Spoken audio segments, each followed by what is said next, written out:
anyway, but because this was an old PBY squadron, a patrol squadron, they were flying the old twin-engine Catalina patrol bombers, and they were a flying boat. They could not operate off the land or off the airstrip, so they needed what they called a beach crew. They needed people to go out and take the wheels off from them, the temporary wheel mounts, before they could go flying. And then when that plane came back, it would taxi up near there, and you would get hand lines on it, swing it around. And I was assigned to the main landing gear on the port side of the airplane.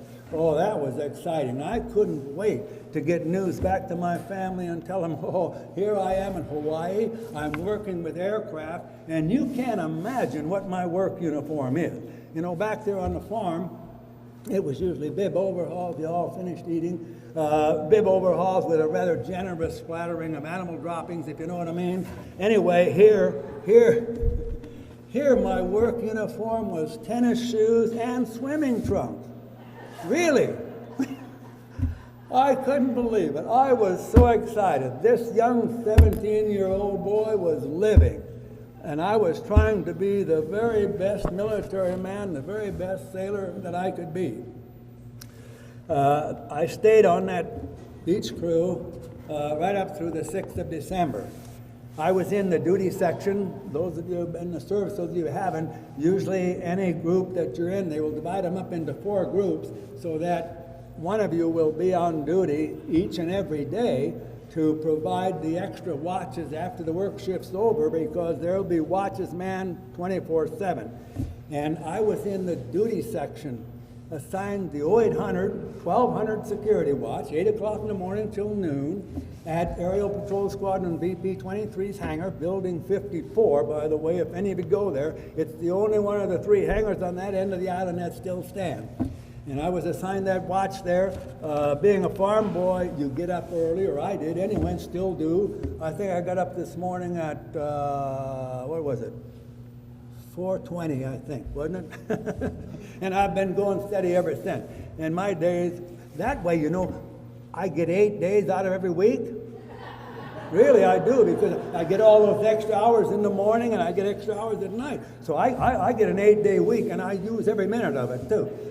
Anyway, I'd arrived at the hangar early, and I was in an upper level office at the end of the hangar, the southeasterly end of the hangar, the same direction that the attacking aircraft came from, trying to type a letter to my dear sweet mother. Now, I shouldn't say type, I was pecking away, you know, the old hunt and peck system. I think if you could do about 40 words a minute back then, you were an expert typist. It was maybe taking me 4 minutes to do a word, but you know, I was progressing, and I was really excited because I was going to really impress my family with that typewritten letter. I heard the sound of an approaching aircraft in the background, but that's not unusual. We're a naval air station. Airplanes come and go, not usually on a Sunday and not that early in the morning. I continued to type and work on that letter, and that sound of that airplane grew louder and louder and louder, and I'm thinking, oh, well, okay. A couple of the carriers, the Yorktown and the Lexington, had left the harbor just a couple of weeks before to deliver short-range aircraft to our naval forces on Midway and Wake Island. They couldn't fly that distance because their fuel storage wasn't enough, so they would deliver them with a carrier. And I thought, okay, they're on their way back, and as usual, they will launch their airplanes while they're still out at sea, and those aircraft will come in and operate off the air base while the ship's in the harbor. Otherwise, they're useless because they didn't have catapults at that time. And that sound grew louder and louder. Suddenly there was a change in sound, and I knew immediately that that airplane was in a power dive. And I'm thinking, oh boy, that's one of those air group hot pilots, and he's going to do some hot dogging, and boy, I wouldn't want to be in his shoes when the captain gets a hold of him, because he's really going to be in trouble. They don't look too kindly on that kind of flying. Little did I know that it was those of us there on the ground who were going to be in trouble very, very shortly. Suddenly, and almost simultaneously, there was a tremendous roar, and bomb fragments, explosion debris, and window glass came crashing into the back of my head, ears, neck, and onto my shoulders. You know, it stuns you, it takes you second or two to get your train of thoughts back together. And when I did, I'm still thinking it's one of our friendly pilots. He hasn't pulled up in time and crashed, and I'm going to go down and see if I could be of some help. I pushed myself back from that debris-covered typewriter and desk, got up, shook off as much of that debris as I could, started for the door. For some reason, I thought, oh, you could be in trouble up here using a typewriter. You're not authorized to use a typewriter. So I reached back, grabbed that unfinished letter, ripped it out of the carriage of that typewriter, crumbled it in my hands, and threw it in a wastebasket as I went out the door. You can only wish how many times I have wished that I would have kept that letter. When I got on the lower level, even the pigeons came today. I hope I don't leave the same things they do. Anyway,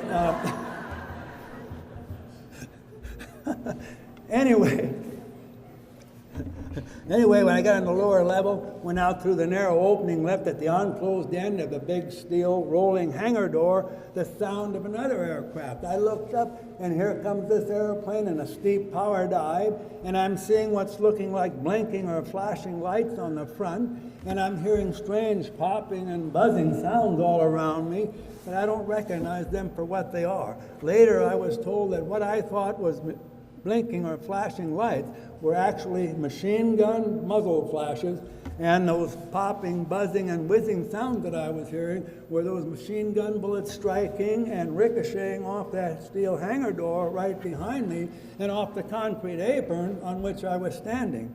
But since I didn't recognize them for what they I didn't consider them any danger to me. My interest was drawn to a big old bomb hanging there on the bottom of the fuselage between the fixed landing gear on that old radial engine Bell dive bomber.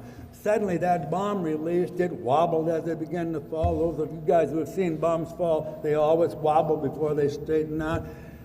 And that airplane began to pull out of its dive. By the time he had came down and was in level flight, I don't think he was much more than 150 feet at the most over my head. It's then that I first saw and recognized that big round red insignia there on the bottom of the starboard wing. That and the fact that he has just dropped a bomb has convinced me that these are not the friendly fellows I thought they might be. I turned around, hurried back inside the hangar, hoping I could find someone with a key to the ammo shack. All of our guns and ammo was locked up. I wanted to get a gun and get at these guys, But as I come in the front door, the other few that I went on duty with that morning were heading out the back door. Somebody, I suppose the duty officer, spots me and said, "Hey, you, follow me." I went after them. I thought, oh boy, he knows where the guns are. We're going to get something to do something now, But they ran out that back door, jumped into an unfilled construction ditch, and I jumped in after them. I hit the bottom of that ditch, got myself stabilized, and I'm looking right at a guy there in his white uniform, the work uniform of the day with the old bell-bottom blue dungaree trousers and a blue chambray work shirt, but he was in his white uniform as though he was going into Honolulu or maybe going to church or whatever. Never did find out why he was in his white uniform, but I'm so thankful that he was, because there on the left sleeve of that uniform was a petty officer's rating badge, and I recognized the winged round cannonball, the insignia of an aviation ordnanceman. I said, "You the duty ordnanceman? Yeah, you got a key for the ammo shack. Well, let's go get some guns and shoot these blankety blanks, So I no more than hit the bottom of that ditch, and I and that ordnanceman are on our way up out of the ditch. Somebody shouts, "Get back in the ditch! Get back in the ditch!" I don't want to be in that ditch. We're military men. We should be putting up a fence. We shouldn't be here in this ditch. Besides, I know this is the beginning of that war that they've been talking about and they've been trying to train us for. And I'm from a proud family, and I damn well know that if I'm going to lose my life in this or any other battle of this war, I would want my family and my country to know that I died fighting, not hiding. We continued up out of that ditch, started to run for the ammo shack. Then I heard the most unexpected command I thought I would ever heard directed at me and that ordnanceman. "Get back in the ditch or I'll put you on report for disobeying a direct military order."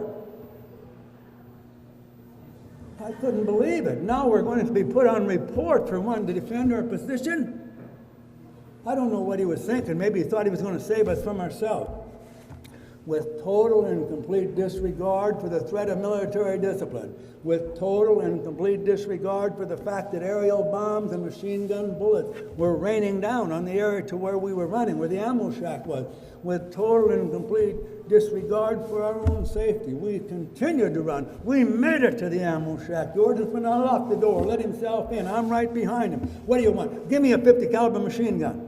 Now, I'm a recent farm boy. The biggest gun I'm used to firing on a regular basis is a shoulder-fired 22 caliber rifle. Now, this is not a shoulder-fired gun. Now, I'm talking about a fixed mount machine gun. Hell, it looked to me like a cannon without wheels, you know. But I took it as best I could, turned around, started for the door, and I guess by now a few other brave souls in that ditch had figured they shouldn't be there either, and had followed us to the ammo shack. The guy just coming in the door was somewhat taller than I, huskier built. I wasn't very big at that time, still aren't, but anyway, he was bigger, so I just offloaded that gun to him, and I said, here, take it to the PBY, Park and Fire and Trade Hangar. I'll get the ammo.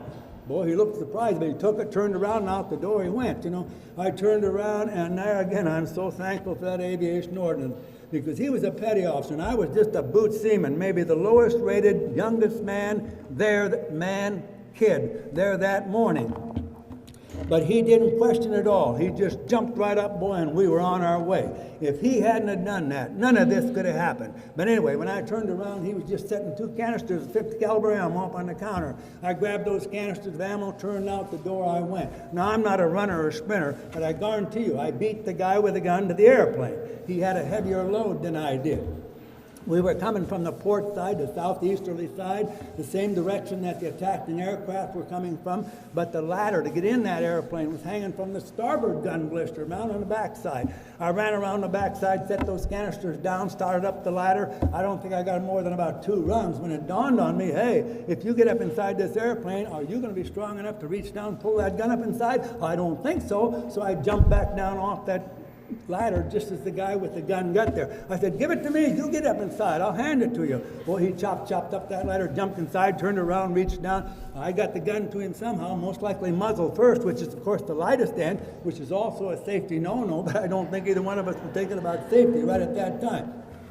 I said, put it in the port blister. That's the side they're coming from. He turned around and disappeared into the fuselage of that airplane. I grabbed a canister of that ammo in my right hand, guided myself up the ladder with the left hand, set it inside the fuselage, back down, got the second one up, set it inside, jumped in, picked up those 2 canisters of ammo and stepped across to the port gun blister just as he was swinging that mounted gun out and locking it in firing position. I set those canisters down under the gun, flipped the lid open, come up with the end of the belt, ready to load, thinking he'd have the breech open, but he was just standing there looking skyward.